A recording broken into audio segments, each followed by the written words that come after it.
আসসালামু আলাইকুম দর্শক মণ্ডলী, আশা করি সকলেই ভালো আছেন।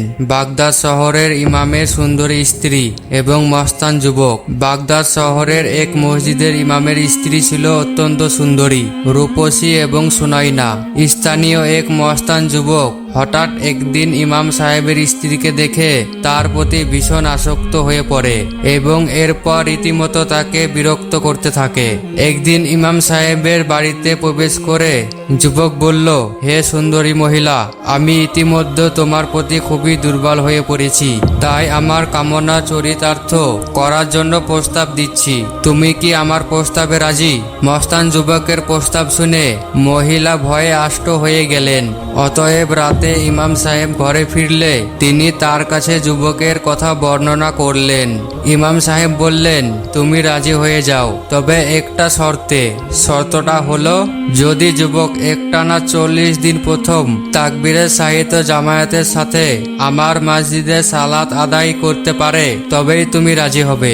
পরের দিন যুবক এসে মহিলাকে জিজ্ঞাসা করল, আমার প্রস্তাবের ব্যাপারে তোমার মত কি? মহিলা বললেন, একটি শর্ত আছে, যদি তুমি শর্ত পূরণ করতে পারো তবে আমি রাজি হয়ে যাব। তখন যুবক বলল, কি শর্ত?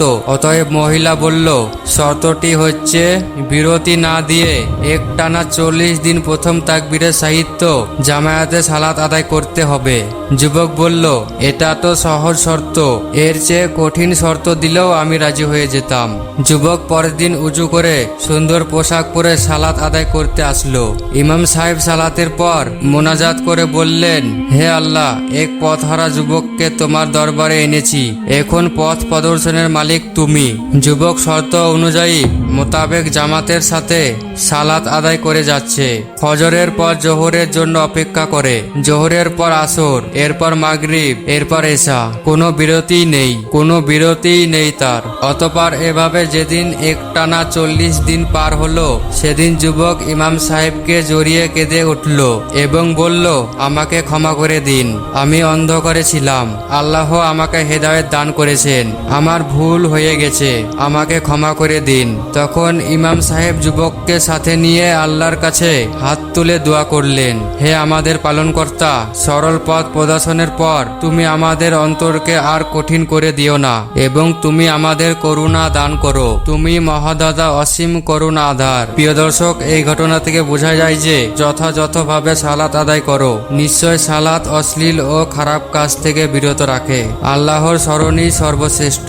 তোমরা যা করো তা আল্লাহ অবগত। সূরা আল কাবুত আয়াত নম্বর 45। আল্লাহ আমাদেরকে সকলকে হিদায়াত দান করুক, আমিন।